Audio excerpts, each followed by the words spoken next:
Je ne sais pas ce que vous voyez quand vous fermez les yeux, mais moi, je vois souvent des étoiles. J'aime les observer suffisamment longtemps pour qu'une seule finisse par briller plus intensément que les autres. Et alors, je sais que c'est elle, là, que je dois suivre, et pas une autre.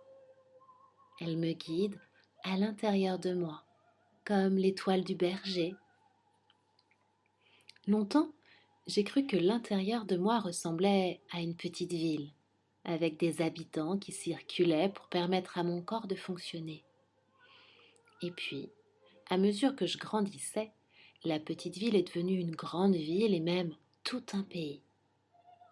Et plus je passe de temps à l'intérieur de moi, plus je me rends compte que ce monde intérieur est beaucoup plus vaste que je ne le crois. En fait, quand je cherche des limites, je n'en trouve pas. Comme si ce monde était infini. Plus je me rencontre, plus je me rends compte que les frontières de mon être n'existent pas.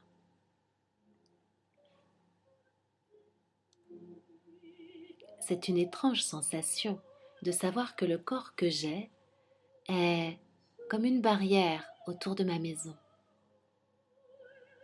Cette barrière empêche les étrangers de m'importuner, mais elle ne m'empêche pas de sortir me promener.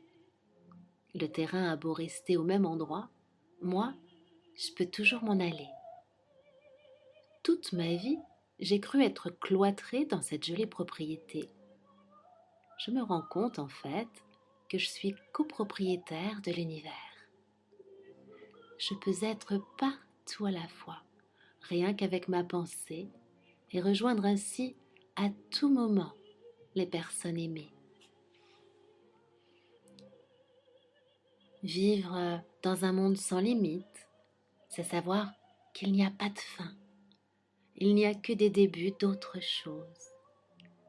Chaque pause sur le chemin n'est qu'une nouvelle opportunité de choisir un nouvel itinéraire. Par exemple, quand on va de Paris à Rome, il y a plusieurs itinéraires, des plus courts et des plus rapides, des plus touristiques aussi. Il n'y a pas qu'un seul chemin. Pourtant, la majorité des gens choisissent toujours ce qui va plus vite parce qu'ils sont pressés d'arriver. Mais dans la vie, il ne s'agit pas d'arriver. Il s'agit de savourer chaque seconde, de donner de la valeur à chaque chose que l'on fait, que l'on vit, que l'on aime. Si je vous disais que vous avez 10 000 ans de trajet devant vous, je crois que cela changerait tout. Vous ne seriez pas sans cesse à regarder ce qu'il va se passer au bout. Vous vous préoccuperiez davantage de ce qui se passe juste là, devant vous. Alors, maintenant, prenez le temps d'imaginer que vous entrez dans le train de votre vie. Vous vous y installez et rembobinez depuis votre naissance. Revoyez tout ce que vous avez déjà vécu à la vitesse d'un TGV. Et puis, stoppez le train, là maintenant, dès que vous êtes arrivé à aujourd'hui. Maintenant, je vous propose de descendre du train.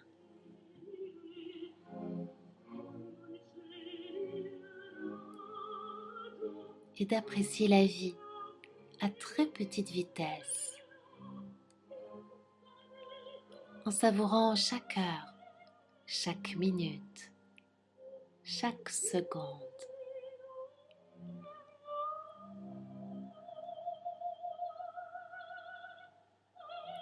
Le rythme du temps ralentit, comme si vous aviez la possibilité de capturer chaque moment comme avec un appareil photo. Que prenez-vous en photo? Les belles choses, les choses surprenantes, les choses dont vous voulez vous souvenir aussi. Alors, comme un photographe, il vous faut réunir les meilleures conditions pour capturer les meilleurs souvenirs. Pour cela, quelques réglages vous sont nécessaires.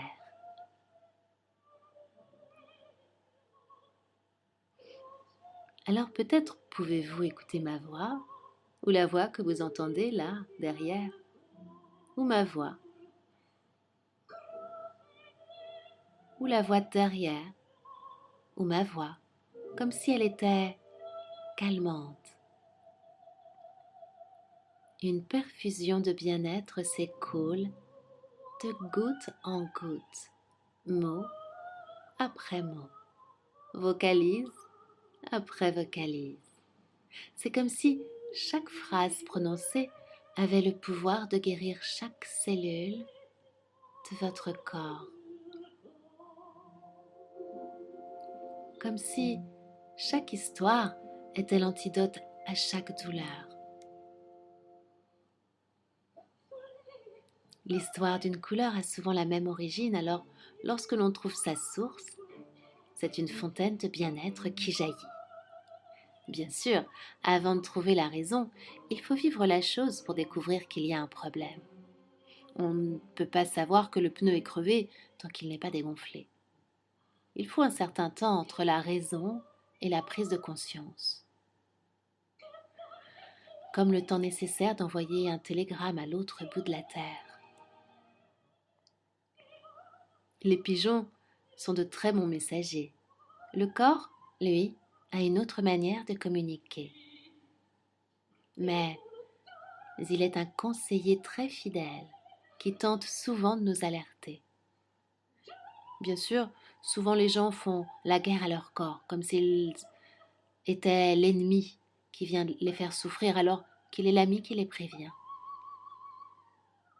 Et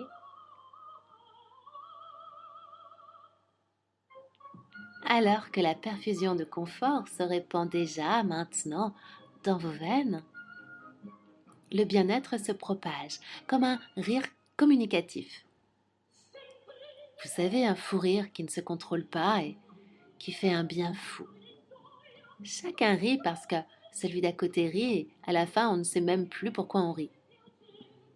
Mais est-ce vraiment important de savoir pourquoi on est joyeux? Ou ce qui compte, finalement, c'est simplement d'être joyeux. On dit souvent que les enfants peuvent passer du rire aux larmes et même des larmes au rire en une fraction de seconde. Ils ont cette capacité à oublier qu'ils sont tombés l'instant d'avant et peuvent rire l'instant d'après. Comme s'ils pouvaient décider de sentir ou non la douleur. Comme si, finalement, la douleur n'était qu'une question d'instant et qu'on avait la possibilité de l'éviter en détournant notre regard, en oubliant qu'on est tombé, en oubliant nos mots, nos difficultés, en se focalisant sur le dessin animé à la télé ou un dessin animé de Miyazaki qui nous emmène à travers des mondes imaginaires remplis de rêves. Oui, c'est cela, décider de se focaliser sur ce qui nous plaît, nous rend heureux. Choisir de sentir ou non. Moi, par exemple, quand on me chatouille, j'arrive à anesthésier la partie de mon corps que je ne veux pas sentir pour ne pas rire. C'est comme si j'avais une touche permettant de mettre en veille certaines parties de mon corps. Il suffit pour cela de me concentrer et d'éteindre l'interrupteur de l'endroit que je veux éteindre. Bien sûr, il continue à fonctionner, mais il cesse d'émettre des sensations. C'est plutôt pratique d'être aux commandes de ces fameuses sensations, n'est-ce pas? Alors que vous êtes en train de comprendre que c'est vous qui décidez, peut-être pouvez-vous même imaginer maintenant que votre corps est comme un véhicule. Vous pouvez le garer et continuer à pied. Vous pouvez aussi laisser votre corps se reposer pendant que votre esprit, lui, part se balader.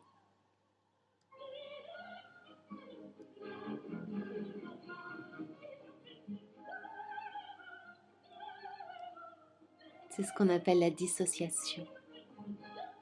Vous vous dissociez de votre corps et de la douleur comme si vous étiez sur un autre continent. Il peut y avoir des secousses de l'autre côté sur votre sol. La terre est stable et vous en ressentez rien. Rien hormis ce qui semble être ce bien-être qui ne cesse de se répandre dans chaque parcelle de votre corps, comme maintenant déjà, ou comme une rivière irrigue des champs asséchés. Vous absorbez tout ce confort et le stockez jour après jour, pour des jours et des jours. Quoique votre corps vive, le confort sera désormais une ressource inépuisable, mise à votre disposition pour vous, et vous pourrez ainsi prendre tout le confort dont vous avez besoin aussi souvent que vous le voudrez.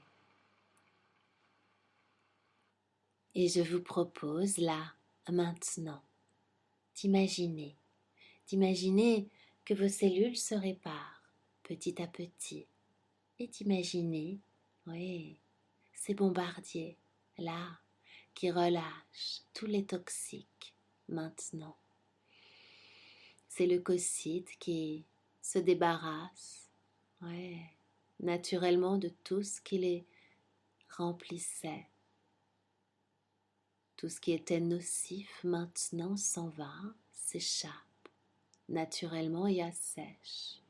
Ouais, c'est leucocytes, là, maintenant. Pour donner, ouais, de la place aux leucocytes sains, de sorte à ce qu'ils soient totalement et complètement efficaces, sains et efficaces. Et c'est ainsi que vous vous lancez là, ouais, dans cette histoire que vous avez visualisée l'autre jour. Et tranquillement, le plus tranquillement du monde, prenez le temps d'un moment pour vous remémorer, ouais, exactement le chemin que le produit que vous allez injecter, eh bien, va prendre pour laisser partir tout ce qu'il y a à laisser partir, ouais, pour rendre votre corps sain, léger, dynamique et débarrassé de toutes les choses négatives maintenant.